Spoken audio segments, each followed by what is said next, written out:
ষষ্ঠ শ্রেণীর প্রিয় শিক্ষার্থীরা, আশা করি সবাই ভালো আছো এবং যারা ভিডিওটা দেখছেন সবাইকে স্বাগত জানাচ্ছি জেআর মেথডে।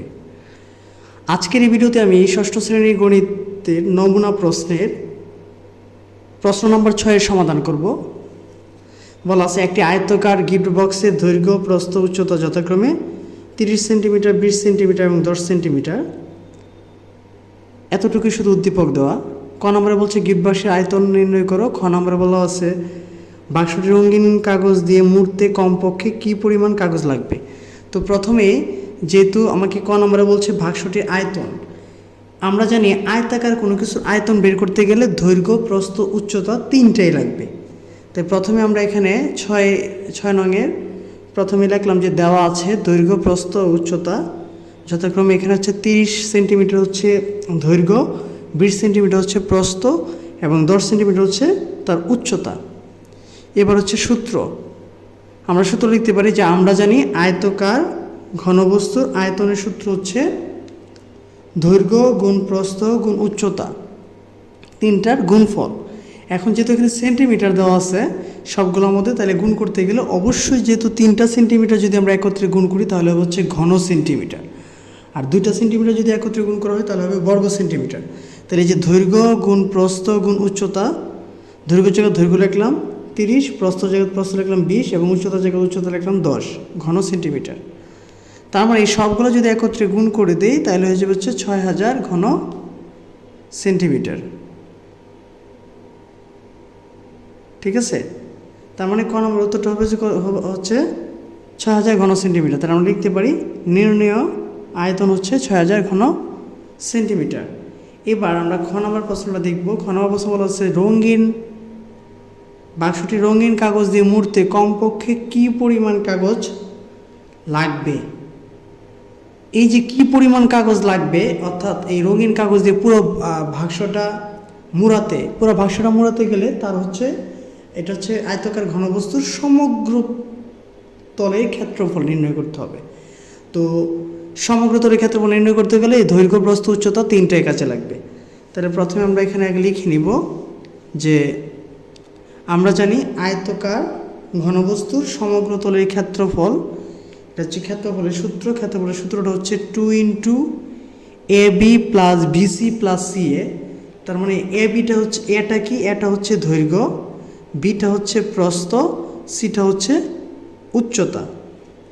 তো এবি মানে কি, এখানে দৈর্ঘ্য গুণ প্রস্থ প্লাস প্রস্থ গুণ উচ্চতা প্লাস উচ্চতা গুণ দৈর্ঘ্য, 2 সবটির সাথে গুণের সম্পর্ক। তো এবার মানগুলো বসায় দিব। এর জায়গাতে এর মান বসালাম 30, বি এর জায়গায় 20, মাঝখানে গুণ চিহ্ন, আবার 20 × 10, আবার হচ্ছে 10 × 30, সবগুলো এখন একত্রে আমরা গুণ করব। তাহলে আমরা যদি এভাবে গুণ করি 30 20 হচ্ছে 600, এখানে হচ্ছে 200, 600 200 হচ্ছে 800, 800 আর এখানে হচ্ছে 300 হচ্ছে 1100।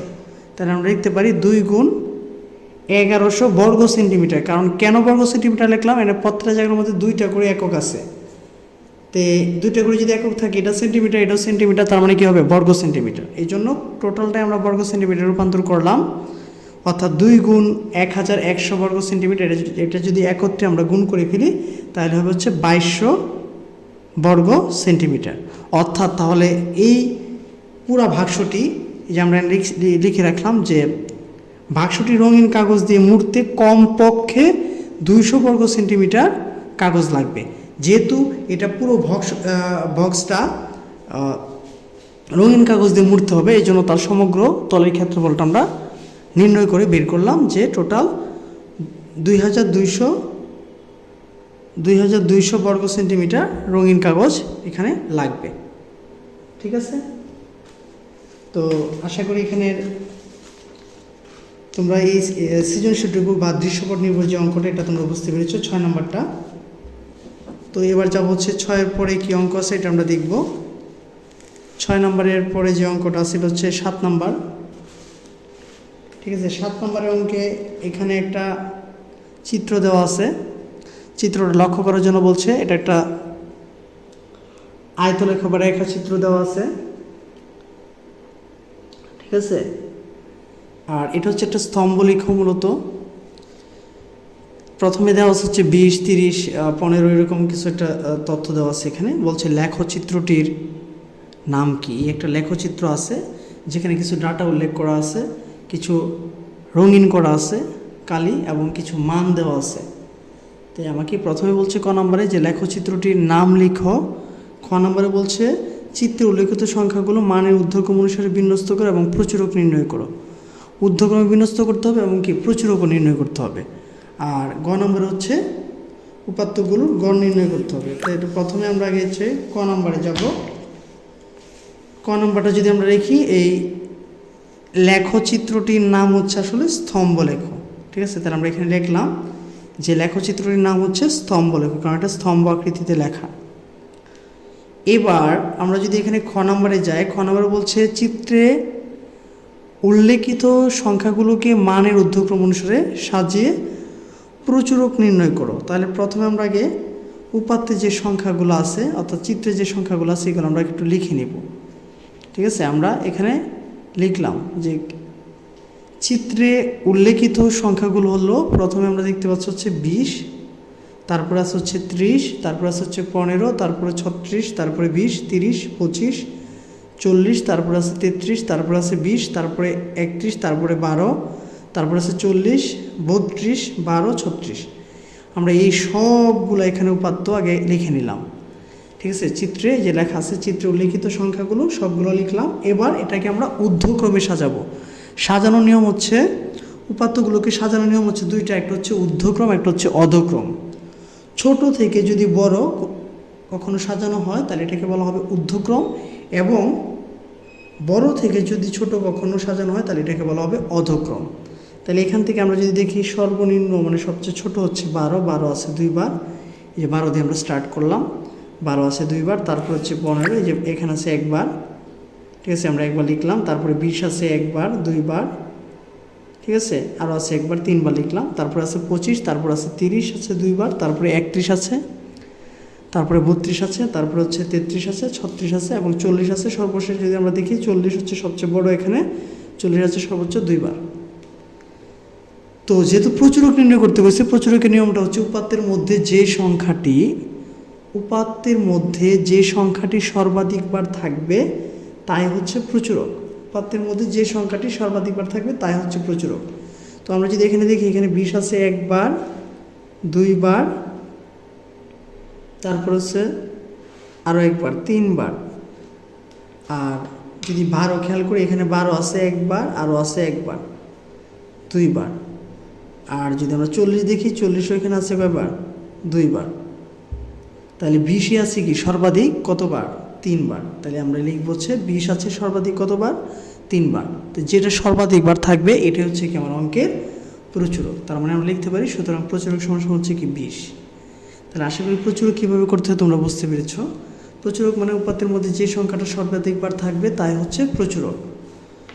তো এবার আমরা গ নম্বরে যাব, যেটার প্রশ্নের উত্তর হচ্ছে 4 মার্কস। তো 4 মার্কস যদি থাকে তোমাকে অবশ্যই উপাত্তগুলোকে সাজায় লিখতে হবে, যেহেতু বলছে উপাত্তগুলো গড় নির্ণয় করো। তো এই যে সবগুলো উপাত্ত আমরা যোগফল করবো, আগে যোগফল করে এখানে দেখব কয়টা উপাত্ত দেওয়া আছে।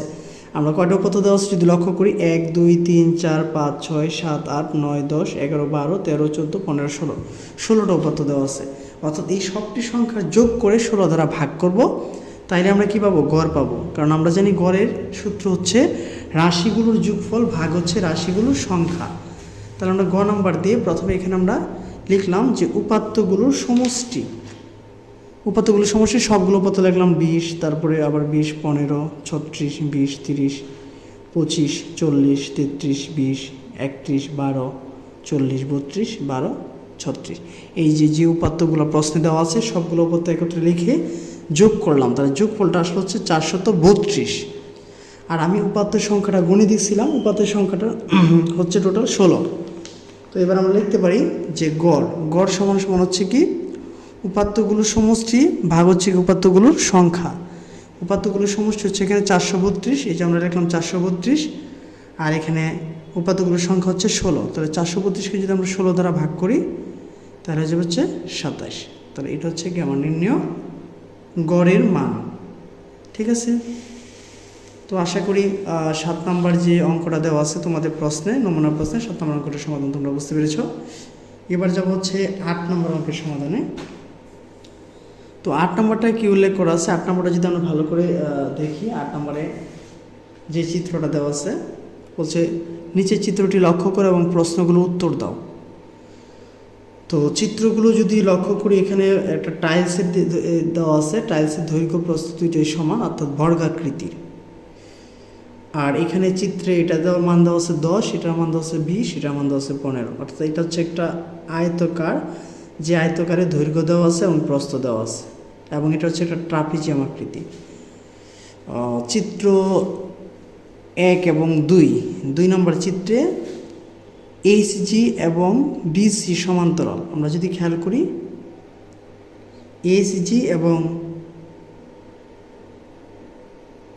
এবং ডিসি সমান্তরাল এবং ডি সমান সমান সিএফ। আমরা যদি খেয়াল করি, ডিই সমান সমান হচ্ছে সিএফ, অর্থাৎ এই বাহু এবং সমান, দুটো হচ্ছে সমকোণ এখানে, এবং এইচই সমান সমান হচ্ছে কি এফজি সমান সমান হচ্ছে কি 5 একক, অর্থাৎ এটা মান দেওয়া হচ্ছে 5 একক। এবার আমাকে বের করতে বলছে হচ্ছে সিডিজিএইচ এর ক্ষেত্রফল কত, এবং এই প্রশ্নের মার্কসটা হচ্ছে 3 নম্বর। তো যেহেতু এখানে অনেকগুলো তথ্য দেওয়া আছে, আমি এখানে অনেকগুলো তথ্য লিখে অঙ্কটা করতে হবে, ঠিক আছে? তো 8 নম্বর অঙ্কটা আমরা সমাধান করতেছি এইভাবে। প্রথমে 8 নম্বরটা লিখছি যে সিডিএইচজি, এই যে সিডি এবং কি এইচজি একটা চতুর্ভুজ, এখানে যেহেতু 4টা ভুজ আছে চতুর্ভুজ, এখানে এইচজি এর মান হচ্ছে, এইচজি যদি আমরা খেয়াল করি, এইচজি এর মান হচ্ছে 10 একক, এই যে আমরা লিখেছি এইচজি হচ্ছে 10 একক। এবির মান হচ্ছে 20 একক, এবং এফজি, ঠিক আছে, এফজি মান হচ্ছে এখানে দেওয়া আছে 5 একক, এই যে আমরা লিখলাম 5 একক। 3টা মান আমরা আগে একত্রে লিখে নিলাম। এখন আমরা লিখতে পারি যে যেহেতু এইচজি এবং সিডি সমান্তরাল, তাই সিডিএইচজিকে একটি ট্রাপিজিয়াম। এই যে এইচজি এবং সিডি কি সমান্তরাল, সমান্তরালের জন্য আমরা লিখতে পারি কি এটা একটা ট্রাপিজিয়াম। এবং সিডির উপর এইচই, আমরা যদি খেয়াল করি, এই সিডির উপর এইচই এবং জিএফ, আবার দেখি এই সিডির উপর এইচই এবং জিএফ দুইটা লম্ব আছে। এই যে আমরা এই কথাটা এখানে লিখলাম যে সিডির উপর এইচই অথবা জিএফ কি লম্ব আছে বা লম্ব, তার মানে এখানে সিডি সমান সমান হচ্ছে 20 এবং লম্ব এইচই সমান সমান হচ্ছে 5। এই যে সিডি সমান সমান হচ্ছে কি 20, আর এখানে এই যে এফজি অথবা এইচই সমান সমান হচ্ছে কি 5 একক।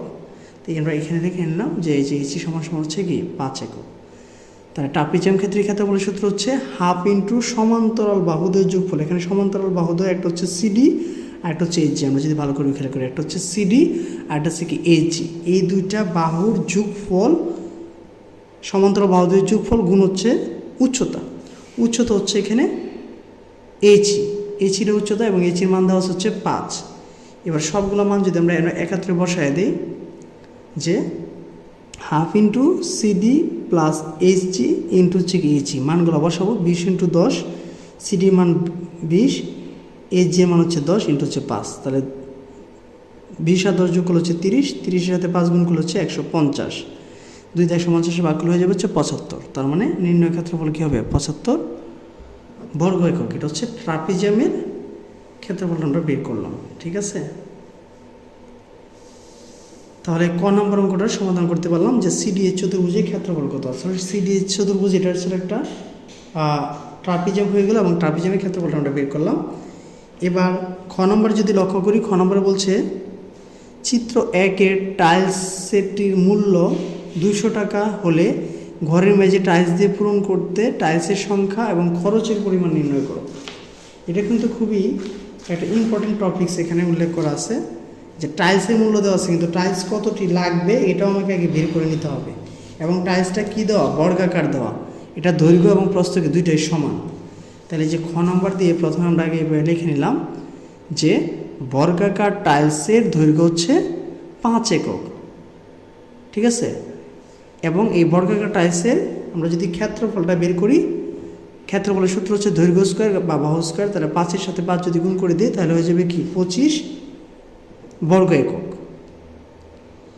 এবার এই চিত্রটার মধ্যে যদি আমরা খেয়াল করি, এই চিত্রটা একটা হচ্ছে আয়তাকার, নিচের অংশটা হচ্ছে একটা আয়তাকার, যার এখানে দৈর্ঘ্য দেওয়া হচ্ছে 20 একক এবং প্রস্থ দেওয়া হচ্ছে 15 একক। তার মানে এই আয়তটার কি এখানে ক্ষেত্রফল বের করতে হবে। আর উপরে কি দেওয়া আছে, উপরে দেওয়া হচ্ছে একটা ট্রাপিজিয়াম, এই ট্রাপিজিয়ামের ক্ষেত্রফলটা আমরা কতে বের করছিলাম 75 বর্গমিটার, ঠিক আছে। অর্থাৎ এই ট্রাপিজিয়ামটা, এই পুরো ট্রাপিজিয়ামটার ক্ষেত্রফল হচ্ছে 75 বর্গমিটার। তাহলে আমরা এই আয়তাকারের ক্ষেত্রফলটা বের করি। এই যে আমরা লিখলাম যে চিত্রে আয়তাকারের ক্ষেত্রফল দৈর্ঘ্য গুণ প্রস্থ, অর্থাৎ 20-এর সাথে যদি আমরা 15 গুণ করি তাহলে 20 এবং 15 যদি গুণ করে দিই তাহলে কত হয়ে যাবে 300 বর্গ একক হয়ে যাবে। সুতরাং এই মেজের মোট ক্ষেত্রফল, একটা যেহেতু আয়তাকার আর একটা আছে কি ট্রাপিজিয়াম আকৃতি, তাহলে এই দুইটার ক্ষেত্রফল আমরা একত্রে যোগ করে দেব। এই যে এখানে আছে কত 300, আর সিডিজি এইচজি অর্থাৎ ট্রাপিজিয়ামের ক্ষেত্রফলটা বের করছিলাম হচ্ছে 75, তাহলে 300-এর সাথে যদি 75 যোগ করে দিই তাহলে কত হবে 375 বর্গ একক। তাহলে এই মেজে টাইলস দিয়ে পূরণ করতে টাইলস লাগবে কয়টা এটাকে দেখে নিই। টাইলসের ক্ষেত্রফল হচ্ছে 25 আর টোটাল মেজের ক্ষেত্রফল হচ্ছে 375। তাহলে 375কে যদি আমরা 25 দ্বারা ভাগ করি তাহলে আমি বের করতে পারবো আমার কয়টা টাইলস লাগবে। তাহলে টাইলস লাগবে হচ্ছে আমার মূলত এটা দ্বারা এটাকে ভাগ করলে হচ্ছে 15টি, তাহলে আমার টাইলস লাগবে 15টি টাইলস। এবার আমরা যদি লক্ষ্য করি প্রতিটি টাইলসের মূল্য দেওয়া হচ্ছে কত টাকা 200 টাকা। তো প্রতিটি টাইলসের মূল্য যদি 200 টাকা দেওয়া হয় তাহলে আমরা লিখতে পারি একটি টাইলসের মূল্য হচ্ছে কত 200 টাকা। তার মানে আমার টাইলস লাগবে 15টি, লিখতে পারি 15টি টাইলসের মূল্য এই যে 20 গুণ 15 সমান কত হয়ে গেল 3000 টাকা।